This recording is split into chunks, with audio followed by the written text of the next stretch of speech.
Hello guys, আপনারা সবাই কেমন আছেন? আশা করি সবাই ভালো আছেন। আমরা আবারও চলে এসেছি একটা নতুন ব্লগ নিয়ে। আমার আম্মু রান্না করছে, জানি না কি রান্না করছে। ও মাই গড, আম্মু কি জানি রান্না করছে, জিজ্ঞেস করলে বলে না। মনে হয় ডাল মে কুচ ব্ল্যাক হ্যাঁ। রান্নাটা খেয়ে টেস্ট করে আপনাদের বলবো গাইস। আপনারা আমাদের সাথেই থাকবেন, কিন্তু কেউ ভিডিও ছেড়ে চলে যাবেন না। রান্নাটা খেয়ে তারপরে যাবেন। আচ্ছা, আপনারা কি খেতে চান? ইলিশ মাছের মাথা নাকি আম্মু নারকেল দিয়ে যে রান্নাটা করছে ওই রান্নাটা? কমেন্ট করে জানাবেন আপনাদের মতামত। ঠিক আছে গাইস, আপনারা রান্নাটা দেখতে থাকুন, একটু পরে আমি আবার আসছি।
আচ্ছা গাইস, রান্নাটা খুব মজার ছিল। আপনারা যদি কেউ খেতে চান আমাদের বাসায় চলে আসেন।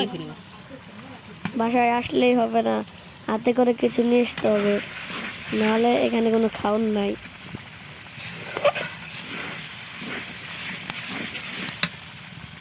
আচ্ছা গাইস, আজকের মতন এটুকুই। আবার পরবর্তী ব্লগে দেখা হবে।